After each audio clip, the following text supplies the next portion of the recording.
Hello दोस्तों, आप सभी का स्वागत है मेरे यूट्यूब चैनल ड्रीम जॉब के अंदर। और अगर आप इस चैनल पर नए हैं तो प्लीज़ मेरे चैनल को लाइक कीजिए, शेयर कीजिए, सब्सक्राइब कीजिए। बिकॉज़ बहुत ही ज़्यादा मोटिवेशन मिलता है आप लोगों की एक लाइक से। So please share my video and subscribe my channel. देखिए, मैं आपके लिए इस चैनल पर रोज़ नई नई जो है बम्पर वैकेंसीज़ लेकर के आती हूँ।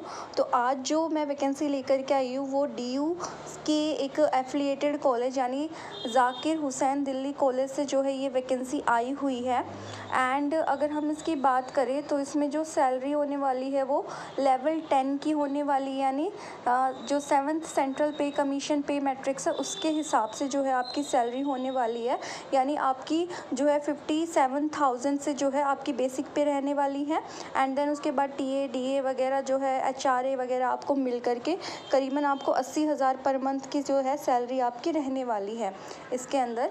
सो ये बहुत ही अच्छी वैकेंसी है और जो इसकी लास्ट डेट रहने वाली है अप्लाई करने की वो 12 जुलाई रहने वाली है। तो यानी 12 जुलाई के अंदर जो है आप तब तक जो है इसके लिए अप्लाई कर सकते हैं। अगर हम नंबर ऑफ़ वैकेंसीज़ देखें तो जो है काफ़ी अच्छी वैकेंसी है। बेसिकली जो है परमानेंट वैकेंसी DU के अंदर बहुत कम निकलती है, बट इसमें देखिए ऑलमोस्ट बहुत अच्छे सब्जेक्ट से निकली हुई है। For example Arabic, Bengali, botany, chemistry, commerce, economics, English, environmental studies, history, philosophy, physical education, political science, Urdu. Basically अगर हम बात करें तो पॉलिटिकल साइंस की बहुत कम वैकेंसी निकलती हैं, बट इसमें पॉलिटिकल साइंस की भी एक वैकेंसी दी हुई है।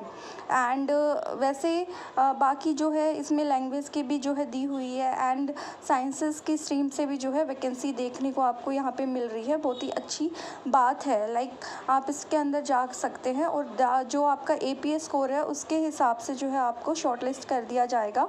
बिकॉज़ वहाँ पे जो है आपका एकेडमिक परफॉर्मेंस इंडेक्स के जो मार्क्स हैं वो लगते हैं और उसी के बेसिस पे जो है आपका सिलेक्शन होता है, उसी के बेसिस पे आपको शॉर्ट लिस्ट किया जाता है। देन उसके बाद ही आप अप्लाई करेंगे तो क्या पता आपका नाम आए और आपका एकेडमिक जो परफॉर्मेंस इंडेक्स है वो काफ़ी अच्छा हो, तो देन उसके लिए आपको जो है इंटरव्यू कॉल भी आ सकती है। तो बेसिकली अगर हम बात करें तो अरेबिक के अंदर 3 वैकेंसी हैं, टोटल 4 हैं वैसे, बट 3 जनरल के अंदर है, 1 OBC के अंदर है। बंगाली के अंदर 2 SC के अंदर है, 1 ST के अंदर है, यानी टोटल 3 वैकेंसी है। बॉटनी के अंदर 1 वैकेंसी है, केमिस्ट्री के अंदर टोटल 1 वैकेंसी है, कॉमर्स के अंदर जो है वो 3 वैकेंसी है, इकोनॉमिक्स के अंदर है वो 1 वैकेंसी है, इंग्लिश के अंदर अगर हम बात करें तो 3 वैकेंसी है, एनवायरमेंटल स्टडीज़ के अंदर भी 3 वैकेंसी है, हिस्ट्री के अंदर 1 वैकेंसी है, फ़िलासफ़ी के अंदर भी 1 वैकेंसी है, इसी तरीके से पॉलिटिकल साइंस के अंदर भी 1 वैकेंसी है एंड उर्दू के अंदर भी जो है 1 वैकेंसी है। तो ये जो है आप देख सकते हैं। बेसिकली अगर हम बात करें तो जो इसकी एलिजिबिलिटी क्राइटेरिया रहने वाला है वो है आपकी MA के अंदर 55% आपके नंबर होने चाहिए और आपका नेट क्वालिफाई होना चाहिए, चाहे वो आपका UGC नेट हो या फिर आपका CSIR नेट हो। यानी बेसिकली जो है आपका नेट क्वालिफाई इसके अंदर मांगा हुआ है। अगर आपने PhD कर रखी है तो आपको बेसिकली सिंपल सी बात है कि आपको जो है प्रेफरेंस दी जाएगी।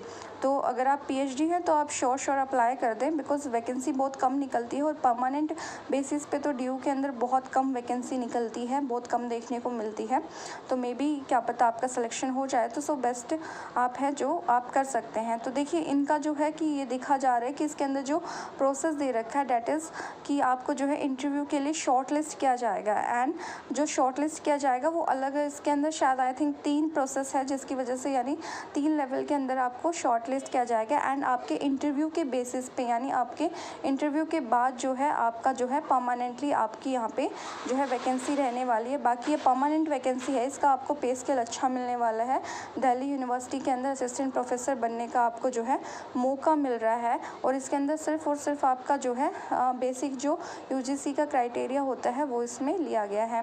बाकी अगर हम देखें तो ये सिलेक्शन प्रोसेस होगा, यानी आपके जो सबसे पहले है अगर हम बात करें तो जो सिलेक्शन प्रोसेस होगी उसके अंदर क्या होगा कि आप जो है पहले 2 सेक्शंस के अंदर जो है सिलेक्शन प्रोसेस है, यानी आप 12 जुलाई तक अप्लाई कर दीजिएगा। देन उसके बाद क्या होगा कि जो शॉर्ट लिस्टेड कैंडिडेट्स हैं उन्हीं को बुलाया जाएगा। तो अगर जो फाइनल सिलेक्शन होगा वो क्या होगा, 2 फेजेस के अंदर कंडक्ट होगा। फर्स्ट तो आपकी जो प्रेजेंटेशन होगी, ठीक है, यानी प्रेजेंटेशन असेसमेंट कमेटी है वहाँ पे, उसके सामने जो आपकी प्रेजेंटेशन होगी, maybe they are asking about the some demos for कि आप कैसे पढ़ाते हैं या क्या है, या फिर शॉर्ट का इंटरव्यू भी हो सकता है। तो वो उस तरीके से जो है आपकी प्रेजेंटेशन भी देख सकते हैं, यानी रिसर्च वगैरह के अंदर जो है वो। उसके बाद जो है आपका जो है फाइनल सिलेक्शन होगा वो एक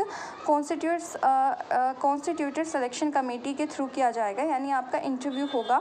तो इस वजह से जो है उसके बाद आपको शॉर्टलिस्ट किया जाएगा एंड देन उसके बाद ही जो है आपका इंटरव्यू किया जाएगा। यानी जो सिलेक्शन प्रोसेस है वो 2 फेजेस के अंदर होगा, फेज़ 1 एंड फेज़ 2। तो फर्स्ट के अंदर तो जो है आपका जो है प्रेजेंटेशन देखा जाएगा एंड सेकंड भी के अंदर maybe they are asking about so many questions, तो वो आपसे क्वेश्चंस कर सकते हैं। एंड देन उसके बाद अगर आपका सिलेक्शन होता है, आपका रिसर्च वगैरह भी देखा जाएगा, आपकी पीएचडी भी देखी जाएगी, बहुत सारी चीज़ें हैं वो ध्यान में रख करके जो है आपका उसके बाद आपको इंटरव्यू के लिए शॉर्टलिस्ट किया जाएगा एंड फाइनल सिलेक्शन जो होगा वो आपका इंटरव्यू के बेसिस पर रहने वाला है। तो बाकी जो है आपका API स्कोर काउंट होगा इसके अंदर। Thanks for watching, subscribe my channel, thank you.